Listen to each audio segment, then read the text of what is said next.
Hi, this is Michael Becker, and in this Tinderbox lesson, we're going to show you how to intermix export code and action code together in the body of a note to be able to transform your note. And essentially what I mean by that is to be able to pull attributes from other notes into the main body of your note. Now, we discussed that in our last lesson on how you can use essentially export code to do that. But I'm going to combine it with export code that performs an action to be able to do that, which is I find amazingly cool. It will allow you to be able to enhance the bodies of your notes, pull in other variables into the notes. I could see you potentially using that to create like an outline or table of contents for one of your documents.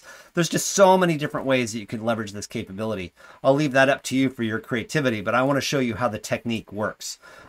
Now, typically when you're using export code, most people think that you have to use that in your export templates, and more often than not you will. But what I'm going to show you here is, as I've shown in previous lessons, we're going to take the export code action, which allows you to essentially in an export template, for example, perform action code within that template. So in other words, transform data as part of the process to generate your output. That's essentially what we're going to demonstrate here.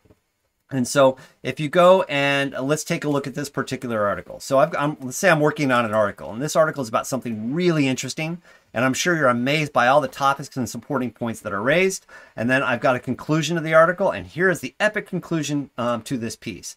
And so if we look at the preview of the whole article, there's my article. Now, obviously, we're missing some critical points in the middle of this article to make it truly epic. So what I'm going to do, and for this particular argument that I want to make, I want to pull the names of all of the children from this note called keynotes into the body of this note. Well, how am I going to do that? And not only do I want to pull in the names, I want to format them as an HTML bulleted list. So let me show you how to do that. I'm going to go ahead and copy and paste my export code and action code over into this email. So what you're seeing now is I have this item that says, let's list all the children from key points. Okay, so that's what we're going to try to accomplish with this. We're going to list all the children from key points. And so first and foremost, we're going to be using export code. That's what this is. This little caret here designates export code, which is essentially your mechanism for generating output out of your Tinderbox notes. And so what we're telling Tinderbox to do in this situation is, I want you to first put yourself into export mode. And as part of that, I now want you to go ahead and calculate and perform this function. I want you to first collect all the children from the note key points and grab the name of those notes and stick that into my list. Okay.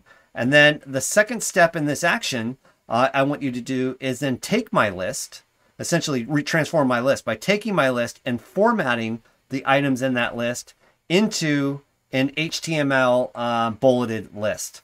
And then so that is the transformation, because at the end here, this tells Tinderbox to end the action within the export code. So here's the start of the action, here's the end of the action, and all of the middle of this here is action code that Tinderbox does to transform the information. So again, most of the time export code is just used for managing the display. But in this context, we're using the export code of action to actually trigger action code to transform and manipulate our text. And then finally, we're going to use this export code that says, now go display my list here.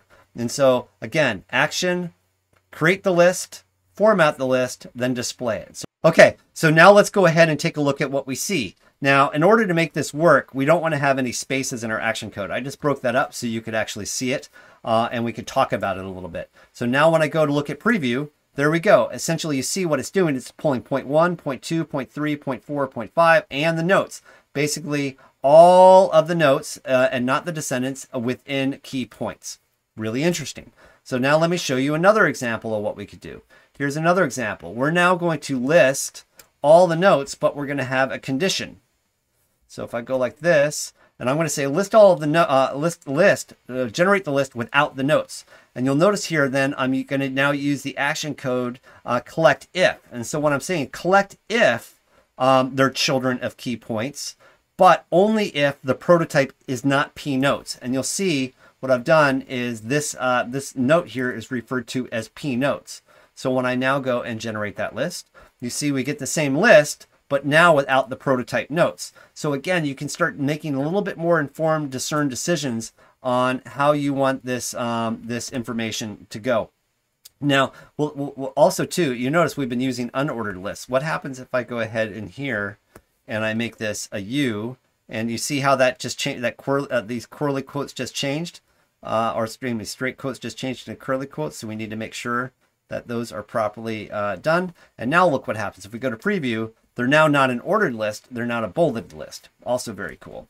So now let's go ahead and show you the next example. This time we're going to use a designator, or we're going to change the designator from children, so now to descendants. So now, not only do I want the children of key points, but I also want all of their descendants. And when you see I do that, you see now we get all of the points plus the sub 0.5 for descendants. And one of the things I want to ask Mark Anderson about, because he's got a little bit more HTML skill than I do, is how could we actually generate this so this this 0.5 actually gets bulleted underneath here, and I'll figure it out eventually. I just didn't have time to work through that now. So that shows you how to do that. And then the final example I wanted to show you was this. And again, really, really amazing on what Tinderbox is able to do. What I'm able to do is, remember the note of the name right here, we're pulling name, is just another attribute, right? So if I go look at all the key points here, you actually see I've got point, interesting idea 1, interesting idea 2 for each of these key points. So now, rather than pulling the name into this article, I want to pull in the attribute point. Okay, and so now if I go ahead and do that, you'll now see I'm not pulling the name of the articles, I'm actually pulling in the attribute and generating the list. And then I've got the conclusion. So what have we demonstrated here? We've demonstrated that you can actually intermix within a note both action code and export code, intermix them together to then reformat and transform your export code into really interesting displays. So I could be building tables, I could be building lists, I could be building sublists. There's just a whole variety of different things that you can do with this capability so that you can start dynamically constructing your arguments, dynamically constructing your articles and your output from all of the notes throughout your file. And so that way you can keep the atomic integrity of your file, namely keep all your insights and notes in one place and pull them together and aggregate them together either through aliases and or through this mechanism so you can generate your output. And that is really one of the most transformational and powerful ideas to keep to be aware of as you're thinking about successfully using Tinderbox.